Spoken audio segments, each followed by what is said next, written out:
لہذا اہل ذکر سے پوچھنے کا حکم ہے۔ اور قرآن کی اس آیت پر کون پورا اترا؟ تو ایک حسین منظر بنا کہ جب مولا علی نے ارشاد فرمایا سلونی سلونی قبل ان تفتدونی۔ میں ایک طالب علم ہوں، اہل علم تشریف فرما ہے، بعض آیات اور بعض احادیث کے ترجمے پر مجھے نظر ثانی کرنے کا حق ہے کہ میں اہل علم سے کہوں کہ دوبارہ سے ترجمہ دیکھیے۔ حدیث اور قرآن تو بدلنے کی بات نہیں کر رہا، ترجمہ بدلنے کی بات کر رہا ہوں۔ مثلا اسی مولا کے فرمان کو لیجئے کہ سلونی سلونی قبل ان تفتدونی، پوچھو پوچھو اس سے پہلے کہ تفتدونی، میں تم سے فاقد ہو جاؤں، میں تم سے دور ہو جاؤں، میں چلا جاؤں۔ میں اس کا ترجمہ کرتا ہوں کہ فاسألوا سلونی سلونی قبل ان تفتدونی، پوچھو پوچھو اس سے پہلے کہ تم مر جاؤ۔ یعنی میں تم سے دور ہو جاؤں یا تم مجھ سے دور ہو جاؤ، تم مر جاؤ گے اگر علی سے نہیں پوچھو گے۔ یعنی اس آیہ کریمہ فاسألوا اہل الذکر ان کنتم لا تعلمون پر اگر کوئی پورا اترا ہے جس نے دعویٰ کیا۔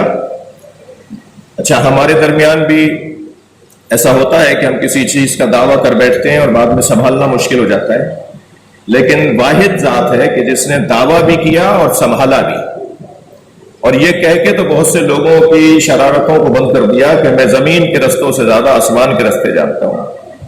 اب آسمان کی باتیں تو وہ پوچھے گا جسے آسمانی بننا ہے۔ مولا کائنات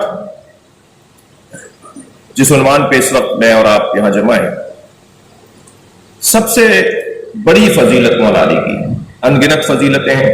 میں کیا کہوں، جب مولا نبی نے یہ فرما دیا کہ لو ان الاشجار اقلام والبحار مداد والجن حساب والانس کتاب ما احصوا فضائل علی بن ابی طالب، اگر ساری دنیا کے درختوں کو قلم بنا دیا جائے اور ساری دنیا کے سمندروں کو دوات روشنائی بنا دی جائے اور سارے جن حساب کرنے اور گنتی کرنے بیٹھ جائیں اور سارے انسان لکھنے بیٹھ جائیں تو علی کے فضائل کو لکھ نہیں سکتے۔ تو یقیناً فضائل کا ایک سمندر ہے، اور سمندر کہنا بھی مولا کے شان میں شاید مقصریت ہو، کیونکہ اس کی بھی ایک ہمیں حد پتہ چل جاتی ہے۔ لیکن مولا کے فضائل میں جو سب سے بڑی فضیلت ہے وہ آپ کا علم ہے، جس کی بنیاد پر ہم سمجھاتے ہیں اپنے ان دوستوں کو جو مولا علی کو کسی نمبرنگ میں رکھتے ہیں، کسی گنتی کے ساتھ یاد کرتے ہیں، کسی مرحلے میں جا کے کہتے ہیں کہ یہاں نہیں علی یہاں ہے۔ ہم ان سے کہتے ہیں کہ جنہیں آپ مولا کائنات سے افضل جاننا چاہتے ہیں وہ سب مولا کا دم بھرتے تھے، مولا کے دروازے پر آتے تھے، مولا سے سوال کرتے تھے، مولا سے پوچھتے تھے۔ آپ فرماتے ہیں کہ لو سنیت لی الوسادہ، اگر میرے لیے مسند قضاوت کو بچھا دیا جائے۔ میں آپ سے پوچھ رہا ہوں، میری آواز سب تک پہنچ رہی ہے؟ فرماتے ہیں کہ اگر میرے لیے مسند قضاوت کو بچھا دیا جائے لفتحت اہل تورات بتوراتہم واہل انجیل بانجیلہم واہل زبور بزبورہم واہل قرآن بقرآنہم۔